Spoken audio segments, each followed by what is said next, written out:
Hihiri te warua, hihiri te whenua, hihiri te mahara, hihiri, hihiri te aroha, hihiri te hinengaro e. Tēnei e mihi ana kia tātou I tēnei ata, nā mihi nui kia tātou. E kore e me miti te aroha ki ngā whānau katoa, ko taumahatia I runei ngā mahi a te awha. Like to acknowledge and mihi to everyone I te ata nei. And also acknowledge our whānau that have been impacted by the āwhānui ki roto huri noa o te motu around Aotearoa. E kore e me miti te aroha ki a tātou katoa.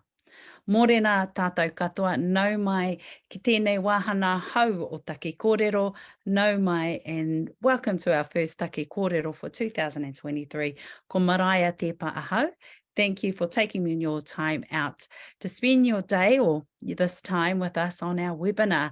And a big shout out to all of you watching on our Tākai Facebook. E kore e me miti te aroha. This session will be recorded, whānau, so if you want to watch later and send it out to some of your friends or community and whānau, that will be available on our Facebook. Engari, tēnei wā, nā te iti o te wā with our little time, and I thought we'll just jump straight into our kōrero and really ruku into our kaupapa today. Today our kaupapa is te hinengaro mīharo, the amazing brain, and what a kōrero to start off the year with, especially with the trauma that is happening to some of our whānau at this moment, and this hopefully will support some of those conversations that you may be having with whānau. Whānau have enormous role to play in our pepe's amazing brain. And luckily, we don't have to be scientists. We can just be tipuna and people just walking on this whenua. So we're lucky. So simple things like waiata, kōrero and tākaro make up a huge impact of our brain and the growing brain of our mokopuna. Today, our panel we'll demystify the brain. We'll go over the fundamentals of the early child brain development, breaking down what's going on in Pepe's brain and discussing important language development in those first 1,000 days. So let's get through to the kai kōrero. Our first kai kōrero is André Ngāpō, and André is a learning designer for our Brainwave Trust Aotearoa. He's a registered teacher for 20 years experience. He's also a papa, a great one I hear too, and is studying neuroscience through Harvard I tēnei wā. Alongside his graduate diploma, he holds a bachelor in social science and a diploma in te aupikita nā te reo Māori, te reo Kairani, and a diploma in media arts. E te whanauna tēnei ka mihi kia koe. Our kai kōrero tuatahi, we're lucky to have Hana Tuwhare. Hana is from Talking Matters. She's a community activator. She's trained as a speech and language therapist. Awesome for us te ao Māori that we have a few of these in our midst. She's a therapist and explores the role of whanaunatanga in her honours research with Massey University.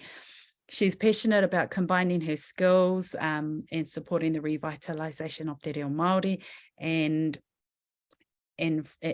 from that is looking at how do we grow and create rich language communities and environments. And of course, we've got our beautiful Whaia Deb. Deb is passionate about connecting neuroscience to tipuna parenting, as science is just catching up to Indigenous practices and pre-colonisation. As a Brainwave Trust kaiako, Whaia Deb is around the motu, working with whānau and whānau supporters. Whaia Deb has 2 tamariki and 4 whāngai and 4 mokopuna, and I'm sure that pool of whānau are growing every day. So tēnei ka mihi ki wā tātou kai kōrero I te ata nei.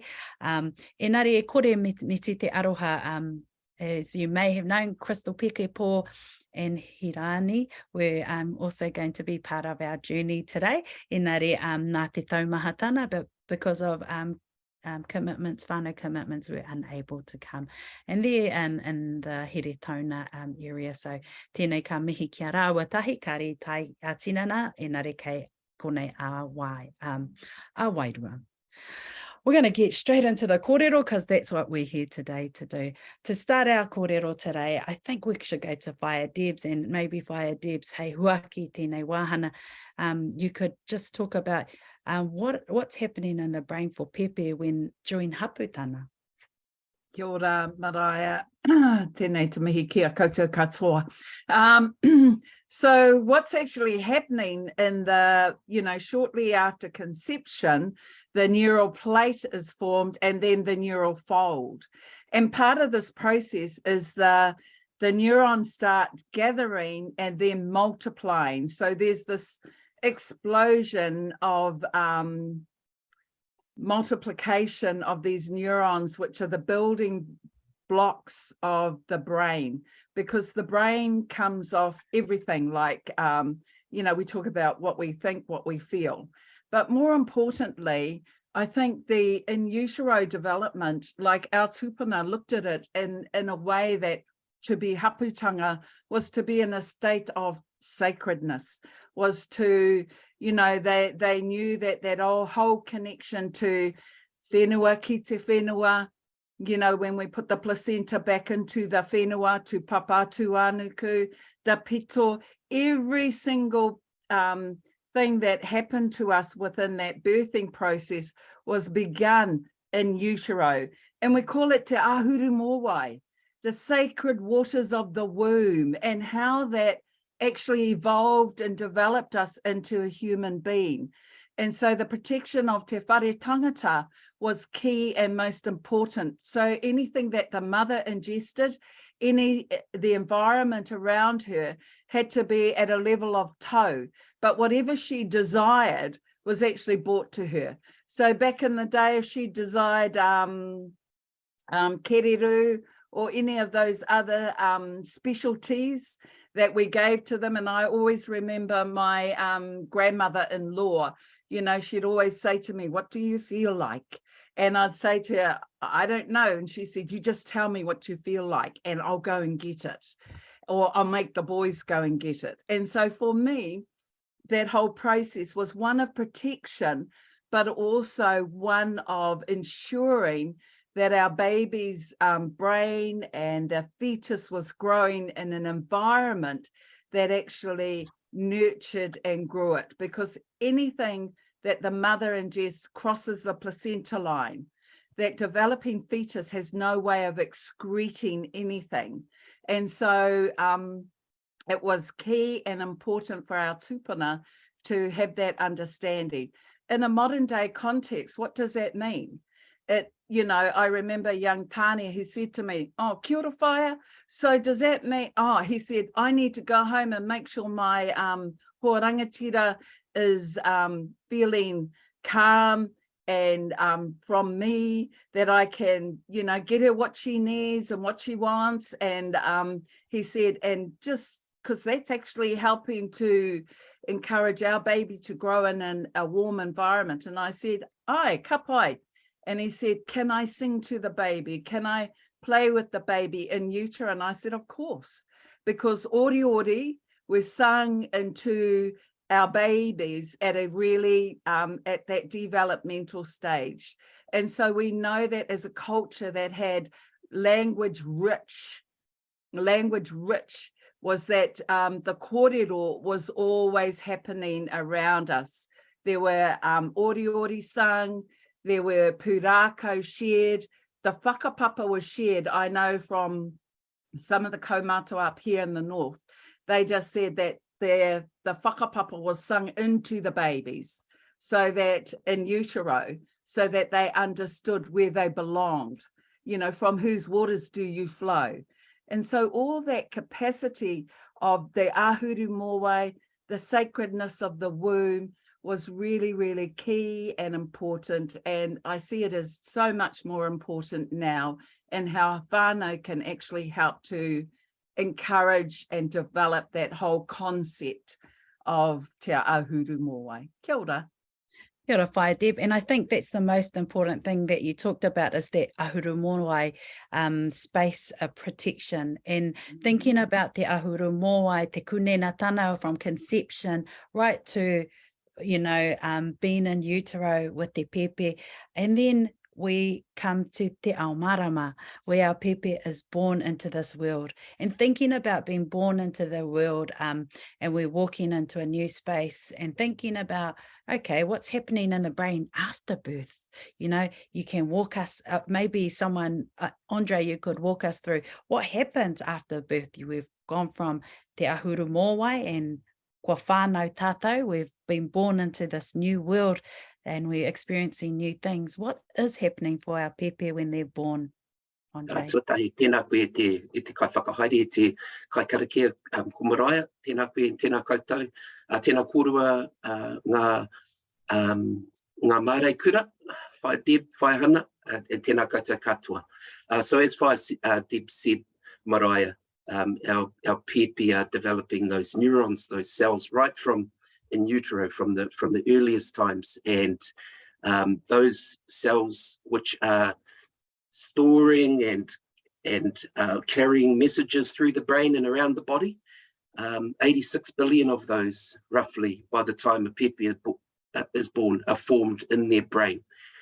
So those neurons, really, those brain cells are all about making connections, about carrying and storing those messages, and there's so many connections that are made through the experiences that our pepe are having. So those experiences start in utero, and then once they are born out in te ao marama, of course, what they are seeing and hearing, tasting and touching and experiencing is so much. And so really it's a time of them reading and responding to their world, learning about what is this place? Where am I? Who am I? And as Whae Deb said, that happens right from in utero with the messages that our pepe are receiving and through the environment that mama and pepe are receiving. And so out into this world they come, and there's rapid development. You know, pepe starts off with a brain that is largely has the parts in place that we as adults have. You know, and if we look at their body, their organs are developed. They're ready to go, they can suck, they can cry, they can digest food. But of course, there's a lot that they need to learn about this world.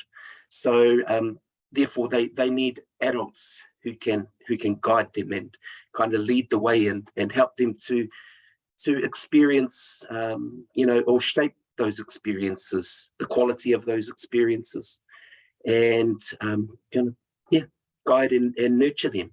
So it's a time of trial and error for them.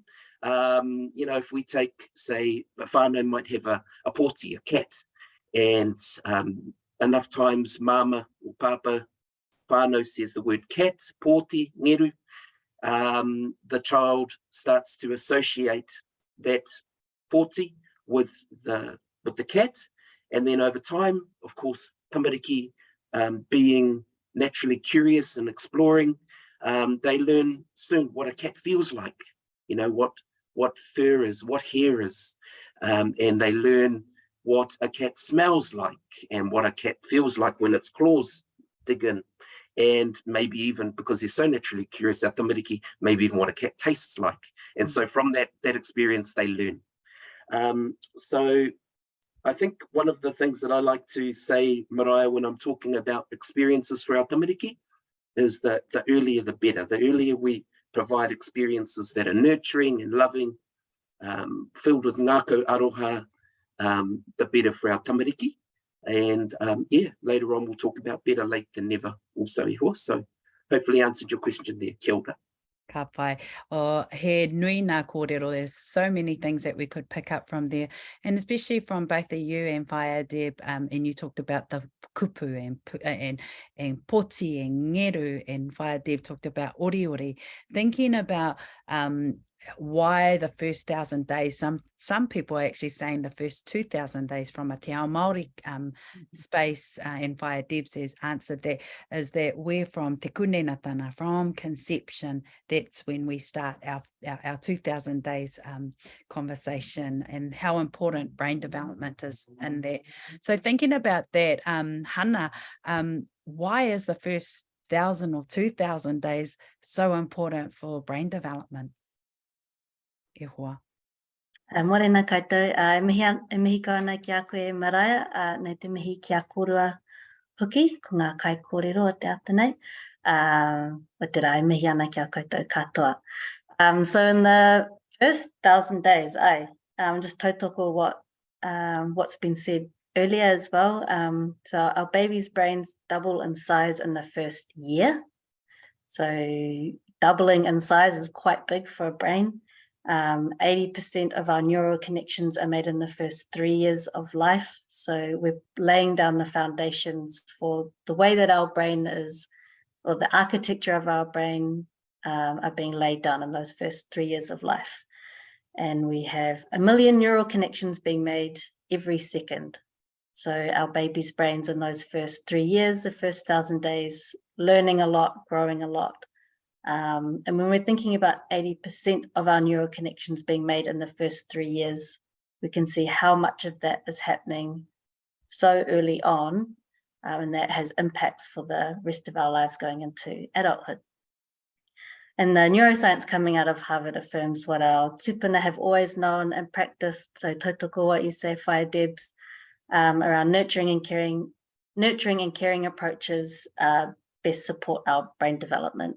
And that's best supported by collectives like our whānau, hapu, iwi, our communities. And our pepi, when we think about it from a te ao Māori perspective, our pepi are born with mana and tapu. So we can acknowledge the mana and tapu of pepi by responding to them, noticing what they're interested in, what they're looking at, and responding to them. So this supports their language and their brain development. So during that first 3 years of life, those first 1,000 days, first 2,000 days, tamariki, they're building their long-term capacities to think, to trust, to feel concern for others, to understand and construct ideas. These are all being shaped. It also impacts our future learning, how we build relationships with each other, and also our health and well-being. So the quality of interactions that we experience in those first 1,000 days have a big impact on our health and well-being later in life. And language is one of the cornerstones of development. So the research is showing that the amount and quality of language we experience in the first 1,000 days has a big impact going into adulthood. And we're often not thinking about language development in the first 1,000 days, or especially in that first year, because we're not hearing a lot of kupu yet. So we often start thinking more about language when we hear those first kupu, or we're starting to hear some sentences being said by our pepi, our tamariki. But even as adults, 80% of communication happens through body language. So we communicate so much with our eyes, with our smiles, with our bodies, and as do our pepi. So it's easy to communicate. It's easy to associate communication with words and talking, but when we think about communication more broadly, especially with our young ones who aren't using kupu yet, we can see all the ways that our pepi are communicating with us, reaching out for interaction with us, and when we respond to those when we respond to our babies reaching out to us for interaction, it has positive impacts on brain development, on language development. And especially when we're thinking about sharing te reo Māori. So a lot of our whānau are wanting to share te reo Māori with our babies.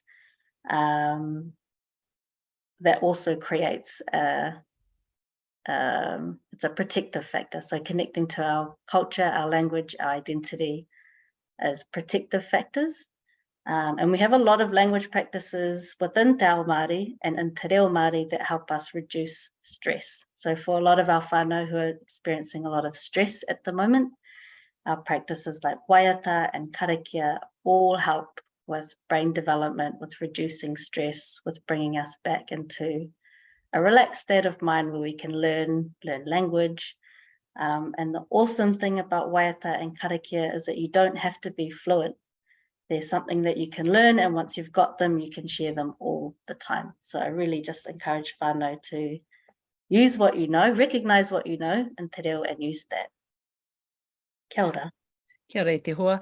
And it's a beautiful segue into the next part, though. We're thinking about, you know, tikana, reo, and how do we relate that to everyday use and brain development and how it affects the brain or builds that brain up. Thinking about that, how does this understanding of the brain relate to our pūrākau and the knowledge passed down from our tepuna whaia Debs? Oh, kia ora Mariah. Tika tau, because, you know, I was just thinking about an example I was given. Whenever a baby was born, a pepe was born in the village, going back to our tupuna time, you know, they'd take the pūrākau out and, no, not the pūrākau, anyway, one of the taonga pūoro, and they bang it on the ground and say, "Anei, he mokapuna anō." So thanking Papa Tuanuku for another moko born to the hapu, to the whānau. How does that inform us? Well, actually, the more that we feel strong within our cultural mores, the more opportunity we have to share them. And I think, as Hana said, whatever little you know, use it, because even if you know, we don't know fully what it is yet, our tupuna hear us. And it's always that context for us, is that as much as we stand in the physical realm and in the scientific realm, there for us, it's more important that we acknowledge that there's a wairua. There's an aspect of our wairua that is significant for us and is connecting us to the more than. And that's how other people who, you know, pray or speak to a spiritual being. But for us, it's intrinsic and innate in our cultural mores.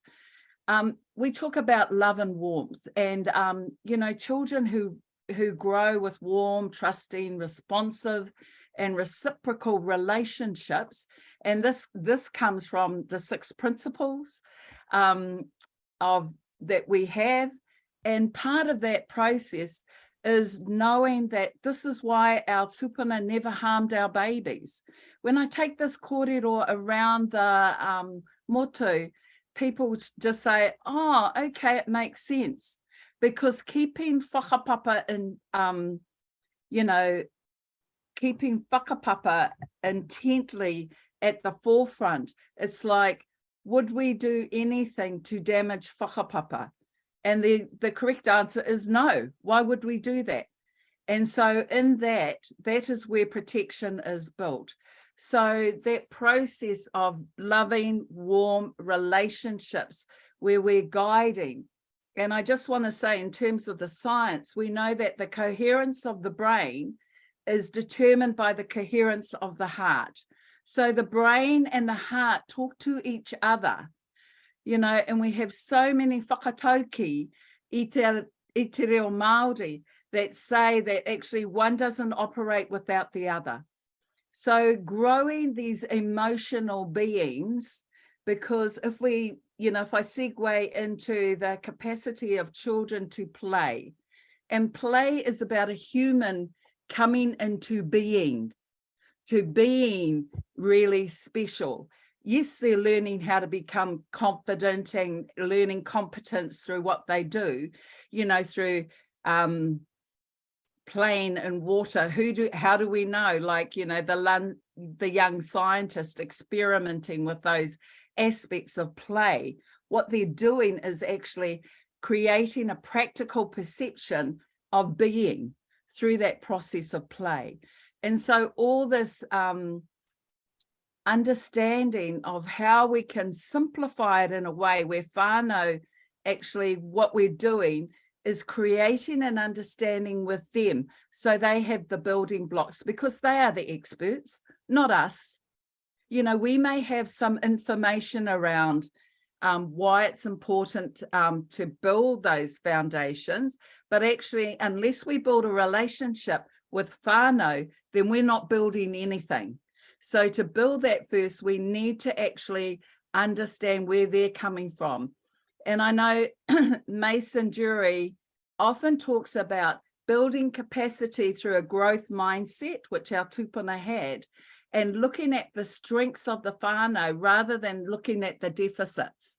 So yeah, we can look at the deficits, but actually how are we building the strengths within a whānau if we're just focusing on deficits?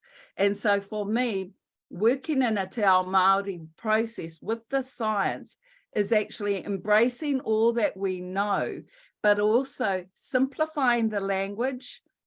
You know, we may know transgenerational developmental heterogeneity, but actually whakawhanaungatanga falls off the tongue far more easily, and our whānau know what that means. Exactly the same thing. But, you know, if we can demystify that science in a way that our whānau go, you know, I remember one kaumātua, he said to me, you know, when you're talking about that oxytocin, Deb, and I said, aye. He said, you're really talking about love, aren't you? And I said, yeah. And he says, well, let's just say that aroha, eh? And I said, ka pai matua. And so for me, it's demystifying. If we can simplify it in a way using our pūrākau as really key examples, then our whānau are going to be able to warm into it, because what we're doing is building their cultural context, saying, gee, how awesome are we as te ao Māori that we knew this way before 1990, the decade of the brain. So kia ora.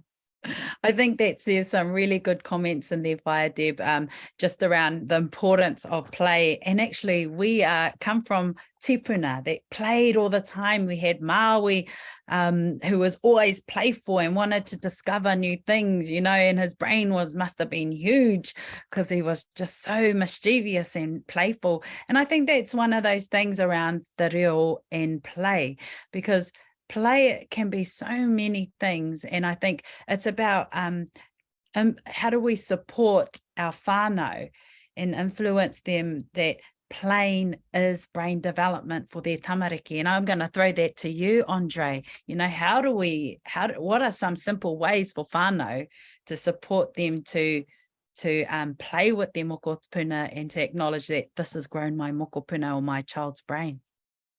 Tēnā koe. E tēnā koe whai, Deb. He ngākau aroha is one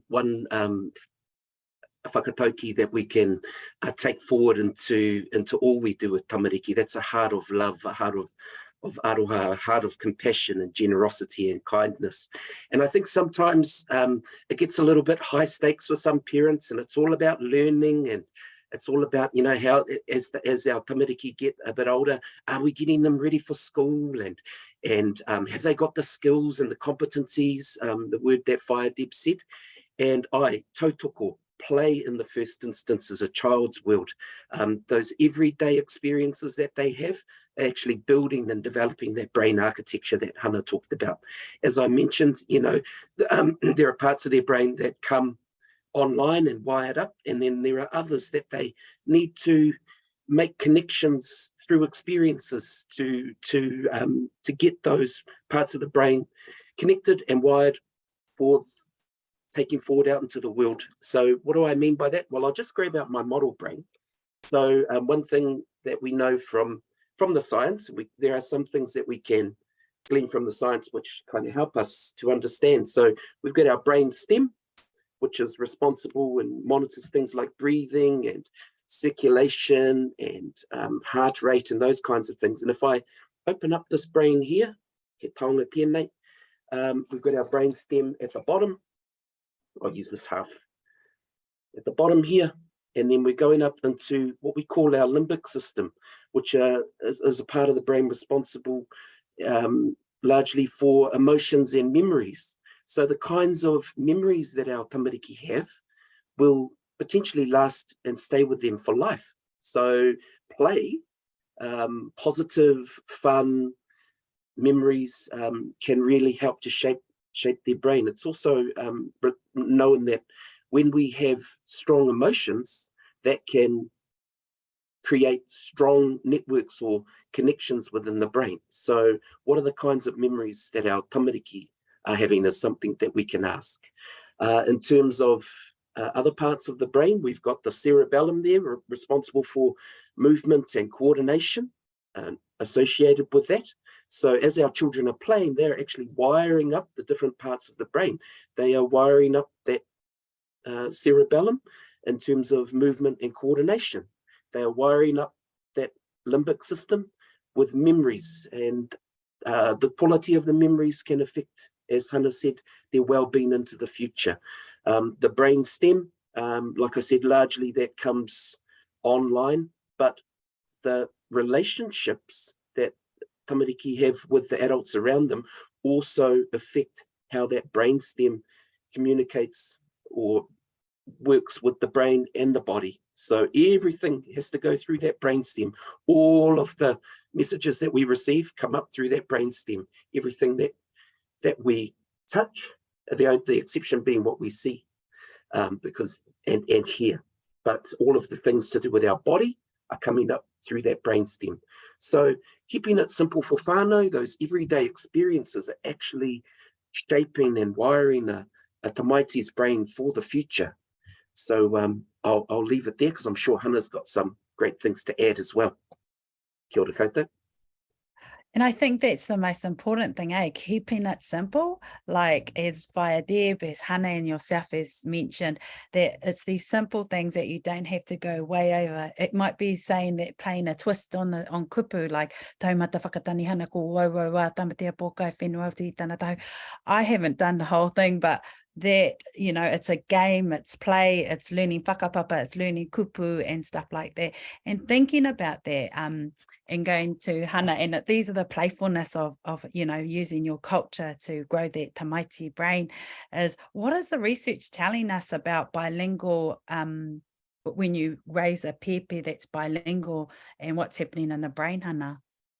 Kia ora koutou. So I'll start off by saying there's some myths out there around bilingualism and how it can be confusing for tamariki when they're hearing multiple languages. However, the current research doesn't support this. So our pepe and our tamariki are wired for learning language. They're more adept at learning language in the early years than at any other time in our lives. And if our tamariki are struggling with language, it might be because something else is going on, not because we're trying to learn two languages. So our tamariki are beautiful at learning languages.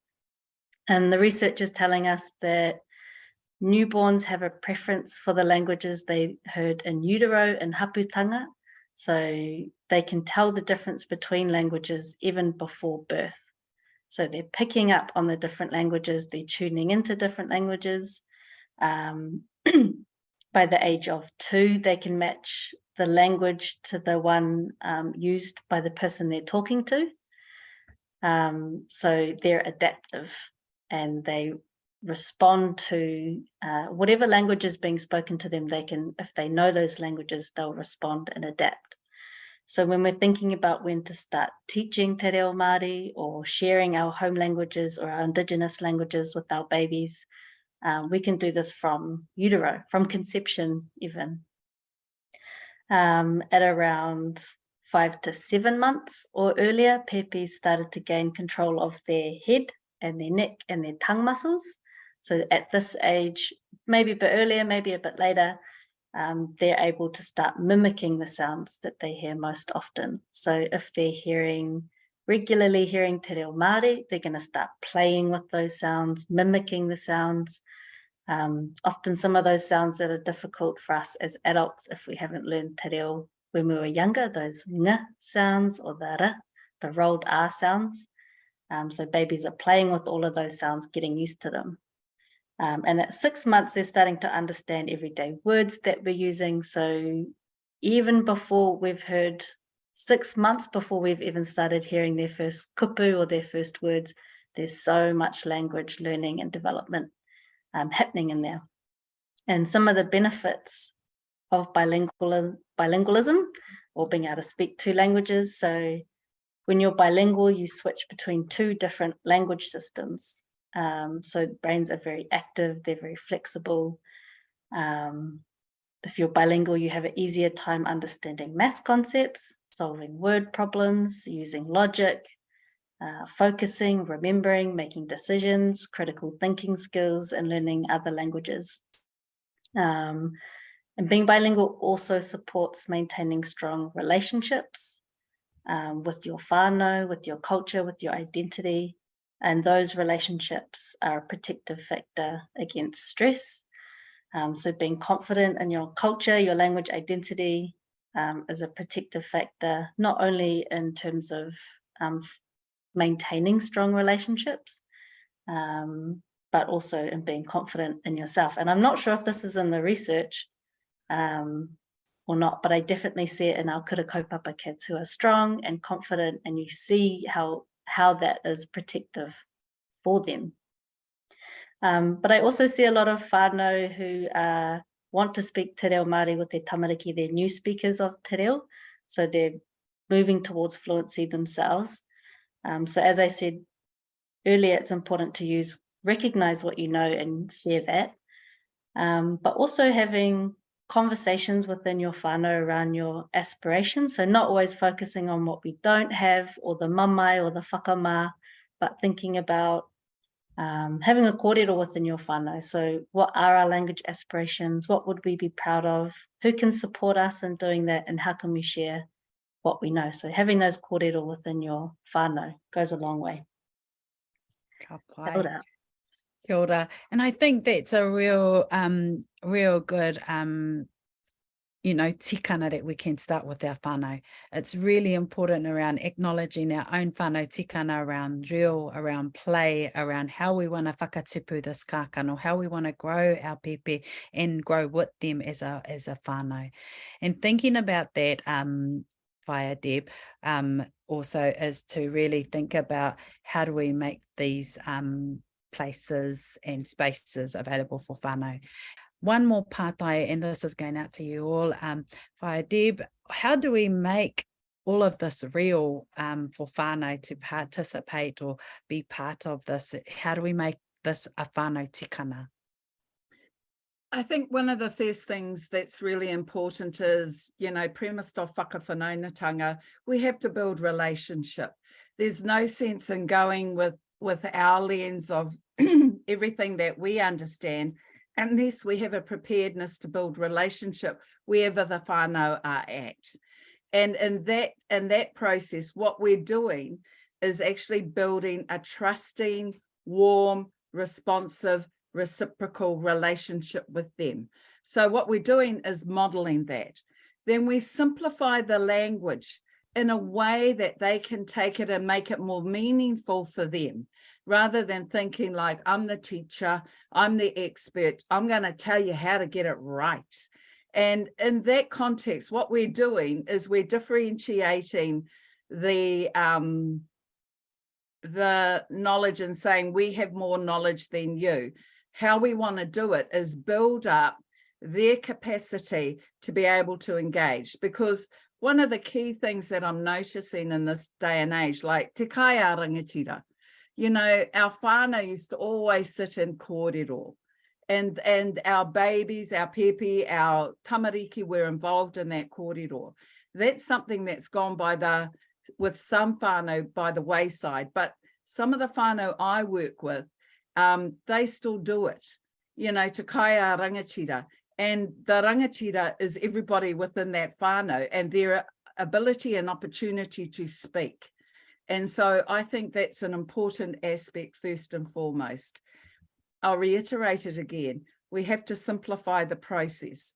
So when I capture a moment, and it has to be a teachable moment, when I see them doing something that's beneficial, I will point it out. Rather than, oh, why did you do that? you know, is saying like, I'm immediately making you wrong and me right, well, have I got the answer for you?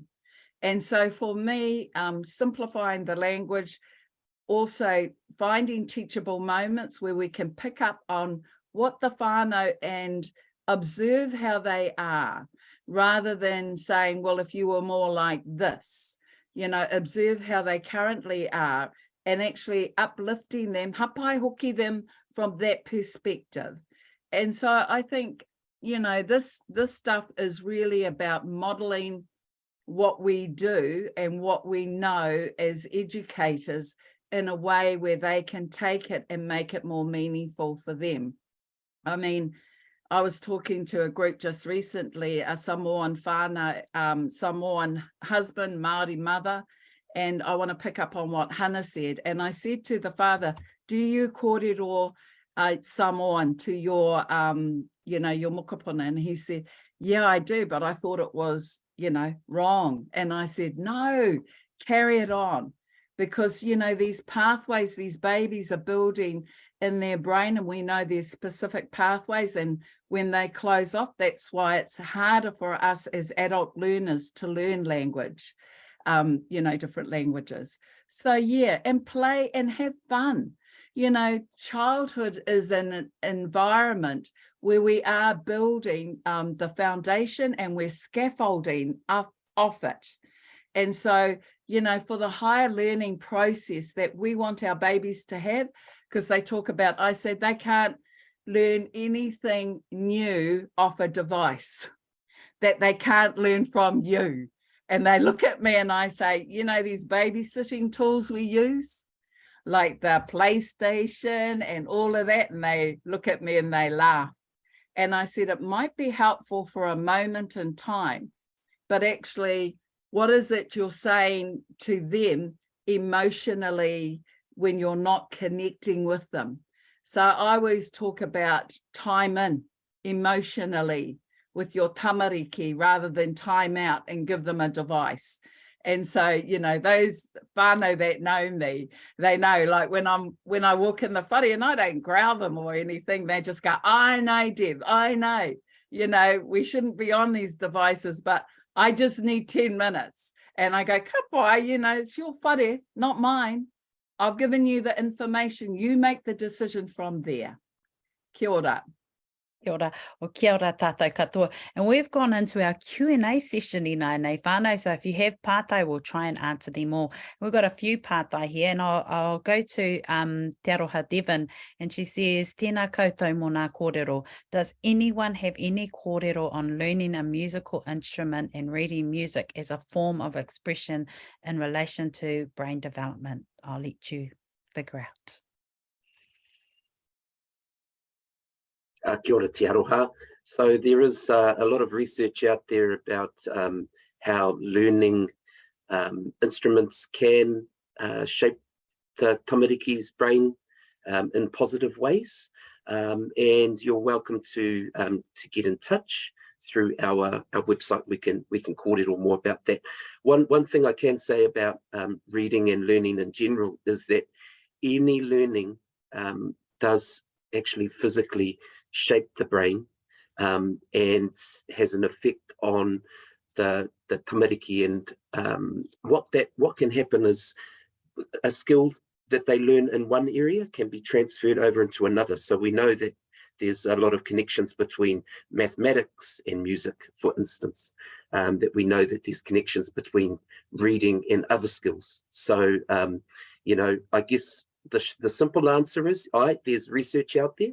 And then another way to look at it is anything we do can be helping to build the tamaiti's brain, which they can carry forward into other skills. However, one thing I will say, you know, that the tamaiti, especially in those early years, has a very what we call plastic or spongy brain, where they have this capacity to draw in a lot. And there are a lot of people out there that think, oh, I just have to squeeze in as much as possible in the early years, because that's like this real massive window of opportunity. We don't have to force it, e te whānau. You know, we talk about play. There are some whānau who think, well, my tamaiti has to do music after school on a Monday, and they have to do karate on a Tuesday, and they have to do swimming because they need to learn. And just have a think about the experience of the child as well. So that was going a bit sideways, but I just needed to add that in as well. So kia ora te whānau. Ka pai. And sometimes that overstimulation of the brain, and as Pākeke, we forget that, oh, there must be just, sometimes there's that too much interaction, and that the brain needs to breathe and have that time out. Another pātai from Stacey Porter, e tika ana te kōrero hana, ka kapi te tarina ki te rerekētana o ngā oro reo, hei te marama tua ngāhuru. So I think e whakanui ana i wa kōrero hana. But maybe one kōrero from Aroha Lee is, how can we describe what bilingualism is as a protective, is protective against, must be as a protective factor. Kia ora, Aroha Lee. Kia ora. Some of the others might be able to help me with this pātai as well, but one way I think of it is, so Harvard University talks about toxic stress, and so long-term stress has negative impacts on brain development, on child development, and one of the things that some of us experience is racism. So racism can cause toxic stress and has lasting impacts on our tamariki and development. So anything that we can wrap around our tamariki that brings us closer to or makes us feel more confident in our reo, our culture, and our identity is a protective factor. So when we're thinking about bilingualism and te reo Māori and celebrating that with our tamariki, creating warm, positive experiences around being Māori, sharing our pūrākau, are all protective factors. So that's probably the easiest way that I can answer that. And this is another pātai. My tamariki and I are autistic and have some speech development struggles. The only supports I've found are for English. Where can reo speakers go for support? Ai te pātai. So we have about 4 te reo Māori speaking speech therapists in the country. So if you have any young rangatahi out there who are trying to figure out what to do with the profession and they speak te reo, get them into speech therapy. But I know there are some, maybe I can get in contact with you afterwards, but there are some kaupapa Māori, there are some kaupapa around supporting whānau who speak te reo with takiwātanga. I think there's a big community in Gisborne that have a focus on that. And yeah, it is hard to find supports. So it's good to find out who is doing that and then go from there. And I think they're starting to activate different people in different rohe around the country. Deb's nodding her head. I'm not sure if she knows anymore, but I can get in contact with Jessica after this as well. Do you have some more kōrero whaia, Deb? Just to the neurological differences that our babies are coming through with.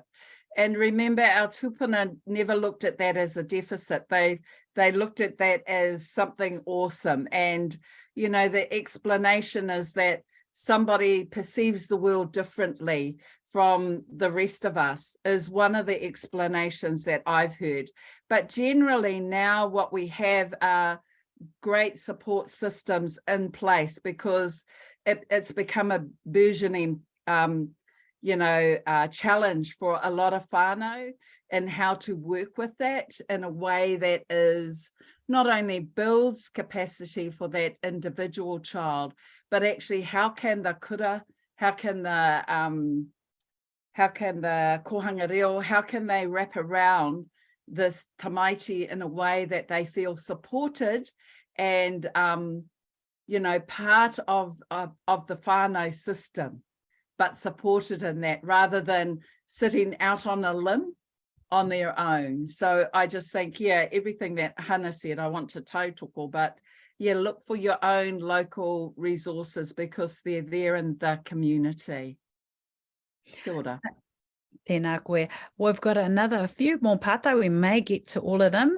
And these, I think this is a comment, but I think it could be. Angus Thompson talks about the ao Māori perspective of neuroscience. What is that, especially with respect to diagnoses and deficit positions of mainstream? Kia ora, Angus. For me, it's always that from a cultural context, we've always been looked at as a deficit. And so for me, upbuilding our own whānau, our own hapu, our own iwi, is to change the narrative from how our tupuna thought about us within that context. I'm not saying chuck out the baby with the bathwater. So the science is actually validating what Te Ao Māori already knew. And part of the process for me is learning about the roro in a way where our tupuna actually differentiated what the different parts were. And I mean, I was recently at a tangi and we had a whole lot of taonga puoro playing. And I was just listening to that sound vibration. And I thought, gee, they really understood clever. Our tupuna were so clever. They understood that sound vibration in a way that encapsulated a whole sense of memory. And, you know, we talk about epigenetics from a science lens, but actually they talk about it through whakapapa. If you don't have a narrative, you don't have a whakapapa. And so for me, everything can go back to where we've come from and we bring it forward. And how do we look at that? Well, for me, the uplifting of us is within a Te Ao Māori perspective, because we have all the tools within that cultural framework. And if anything, science, Western science validates that. So, you know, that's how I differentiate. It's difficult because in terms of the labeling of us as individuals or as collectives, we have to push back on that, because the pushing back is saying, actually, we know or we understand where we're coming from. And uplifting a whānau to hapahuki them is to be able to say, what is it you need from where you are right now? And here are some of the tools, and it may be in a Western framework, but actually more and more what we're doing is integrating that into a Te Ao Māori world, just to actually help frame it in a way where our whānau understand and feel like they're warmed into the process, rather than, well, you know, this is how we're going to fix you. Kia ora, I hope that's helpful. I think that's really helpful, Whaia Deb. And hei whakakapi tēnei wāhana. Aroha mai, we didn't get to all our pātai, but Georgina, we will get to that pātai, because I think it's a really important one around brain development and mental health, and what does a biocultural lens look like. So we will get onto that and support that to answer that pātai. Engari e te whānau, tēnei, ka haere ki tēnei wāhana, and ka mihi kia tātou katoa. Well, that part of the kōrero is over. However, we've got a few rauemi and that will support our kaupapa going forward. So we've got the baby wall freeze. Each panel shows some simple ways whānau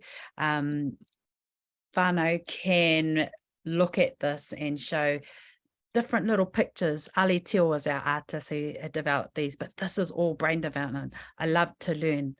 Waiata mai kia hau, sing to me. These are simple brain development activities. You can get them in Te Reo Māori, Te Reo Pākehā, Samoan and Kokala Māori. So go onto our website and order your baby wall freeze.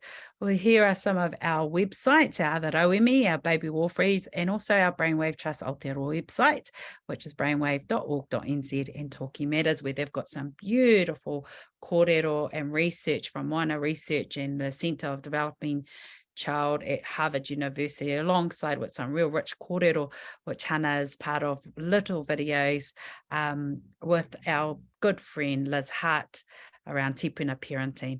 So go and visit these websites to support the kaupapa. Hei whakamutu aki tēnei wāhana, tēnei ka mihi ki te toko toru tapu o tō tātou paipai i te rā, nei nā kai wero i nā hinengaro a te whānau. I want to acknowledge our beautiful panel today and the knowledge that they shared to us as whānau, as community and people that support whānau in this space. Tēnei ka mihi kia koutou toko turu, e kore e mimiti te aroha kia tātou. Remember, there's lots of rauemi on our Tākai website and the websites that we talked about, but tēnei ka mihi kia tātou katoa, e te iwi, nā mihi kia koutou. Ka kite.